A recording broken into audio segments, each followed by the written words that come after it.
Đi mà tới vô hình. Vô hình.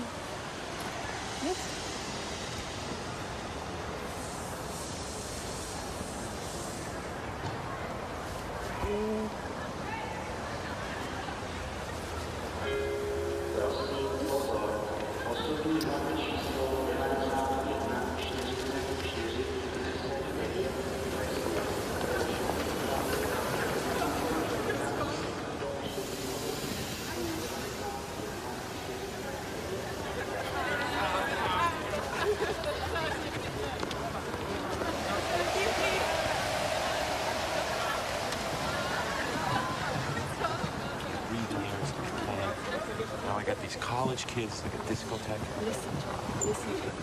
I'm sorry. You are a nice boy, but I'm too beautiful for you. Goodbye, Brad from America. You want one more kiss before I go? Are you kidding?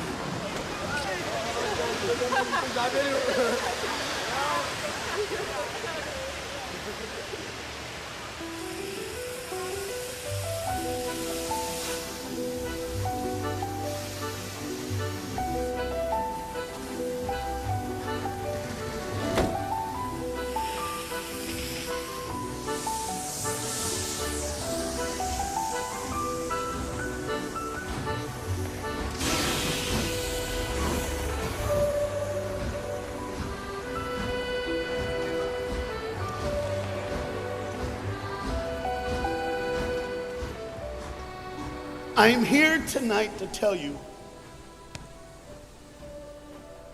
about a father who loved his son and a son who loved his dad.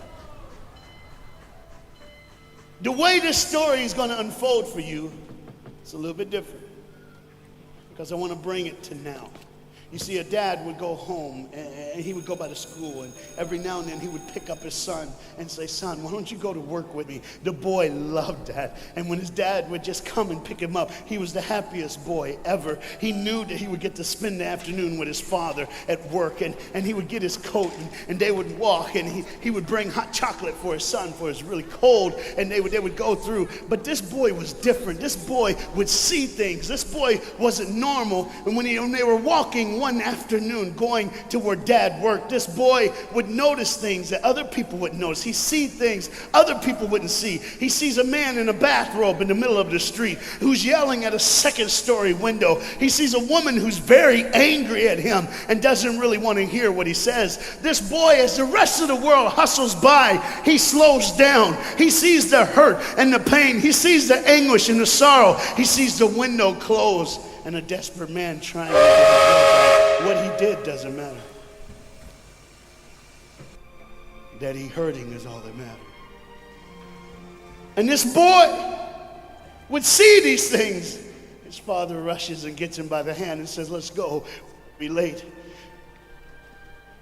He would stop and look one more time. Can I stop his pain?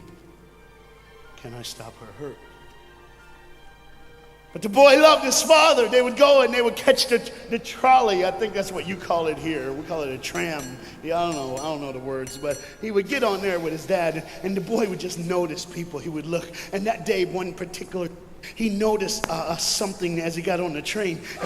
To explain something, as you can hear, there's a train coming, and I got to get through this before the train gets here. He saw a man, he saw a woman. He saw that the man seemed very happy and the woman seemed very sad, and he couldn't understand why they could be together and one be happy and the other be sad. He couldn't understand that, but the little boy knew that there was something wrong. He had this feeling, this instinct that was amazing, how he cared for other people, but he loved none other than his father. He knew his daddy loved him, and as he watched the world and their hurt and their pain, he knew that he would always have a father. But he even noticed this. I need you to understand, as you hear this story and get involved in the life of this man and his son, I need you to notice that there's no mom. As they walked through the woods, the boy would say to his father, Dad, what will I do when I grow up? What will I get to do? Will I get a cool job like yours? How will I work? He says, I don't know, but I want to change the world. I want to do something great. I want to do something wonderful. I want to help people. I want to do something that could change the lives of anyone. I just want to be that great. I just want to do something good. And as he walked with his dad would say, son, you will be great. You will be awesome. You will change the world. Your life is going to be incredible. There was a train coming. There's always a train coming. The train is called life. We're all on the train of life, just riding. Whether we realize the truth or not, whether we realize what's happening or not, we're all on that same train tonight.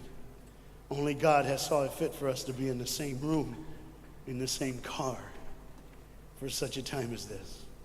When they get to the edge of the train track, he could see where his father worked. You see the bridge? That's what his dad did. You see, the bridge was very, very important. Boats needed to come to the harbor to get off their goods so they could make money. But trains were coming with people going from one town to the next. Not many cars in Europe, so they couldn't use a lot of that. So many people, not enough roads, so everybody used that train to get from the town to town to get to work and to get home.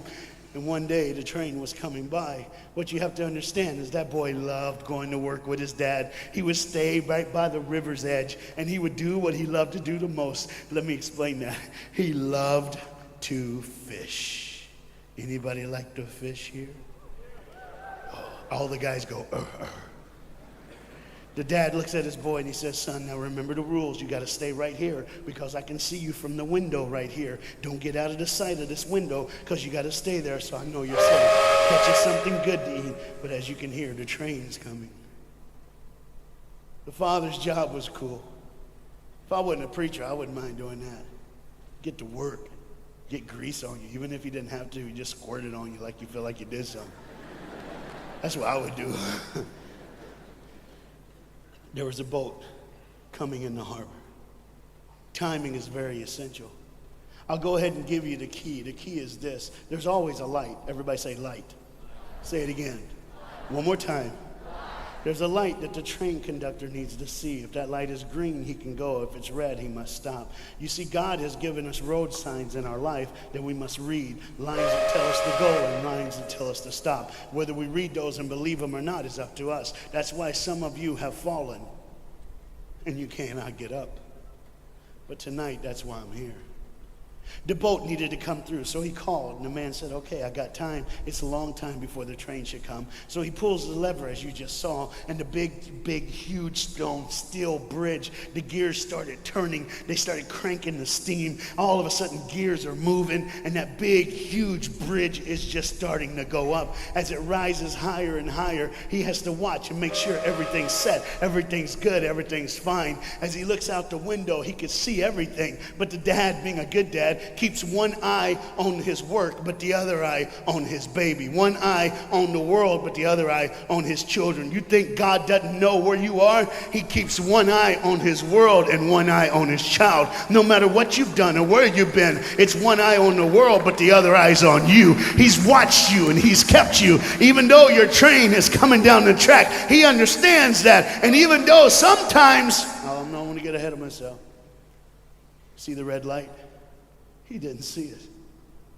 So many times we don't see the red light. See, to just say the train was early. The boy can hear and see the steam. And he looks and says, Daddy, the train. Daddy, the train's early. Daddy, you got a daddy. Hey, Daddy, the train. Daddy, the train's coming. But the dad was looking at the gears, making sure he had enough oil, making sure there was enough steam to get the bridge back down for the train. And the boy knew one thing. Now listen, the boy knew that his dad one time showed him where the trigger was. It was a red lever. If he pulls it, the train bridge would collapse down fast and the train would be able to come across. All the boy knew was there were people on that train. There were people that needed to be saved. There were people that had, some of them just with their friends having a good time, like everything's fine. They did not know that the bridge was up. They did not know what was coming. They're just living their life like you and me, just going down the road, just being our own thing, doing our own thing. And the dad all of a sudden hears the train coming. He looks and then he said, oh, my son. He looks out and his boy's gone. He's like, oh my God, where's my son? Where's my son? He got to figure out. He looks back just in time. to see his son trying to save the day. All he had to do was pull that lever. He reaches in to pull it, and the boy pulls too far, and he falls in the hole. Now it's on the Father. And God the Father, did you hear me? God the Father has to make a choice. It's his now. Do I save my son, or do I save the world? But they don't even know. They don't even know. The greatest decision of his life. He could blame it on them not seeing the red light. He could blame it doesn't matter anymore. Pull the lever, save the world. Leave it up, save your son. For God so loved the world that he gave his only son.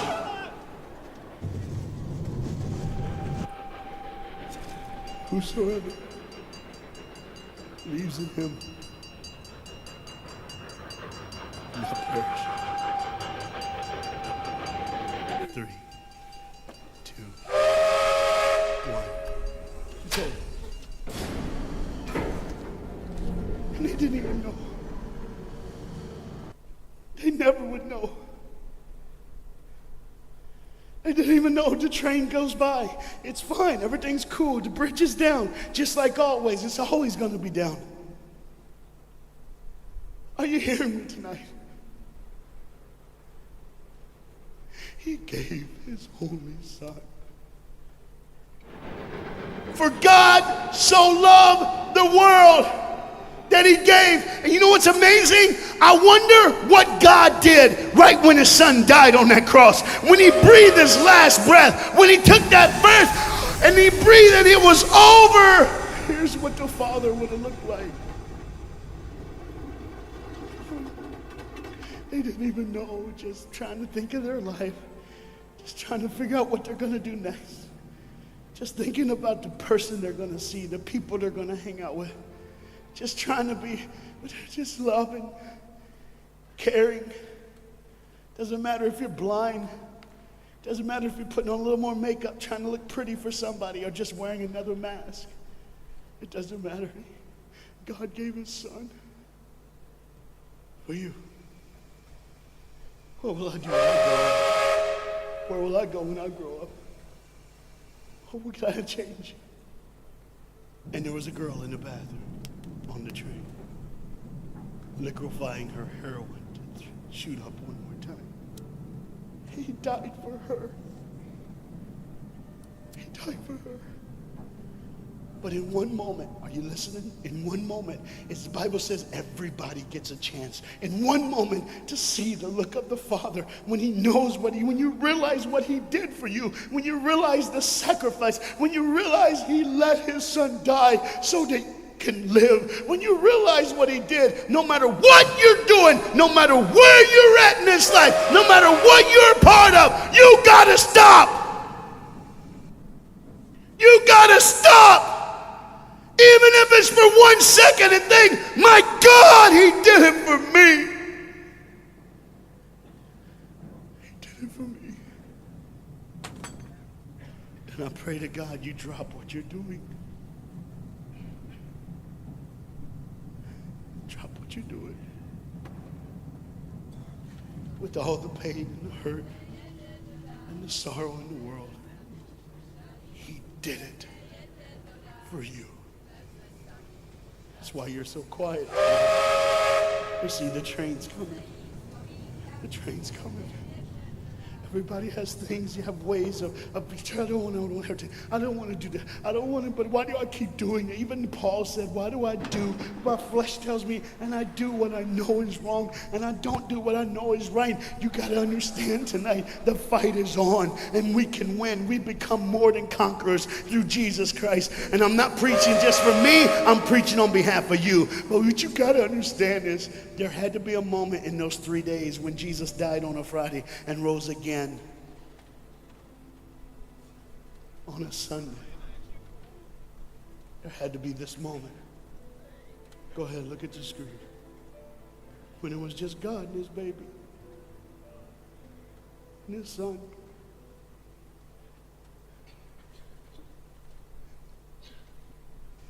Every sin that's ever been committed in this earth is rolling through your mind right now.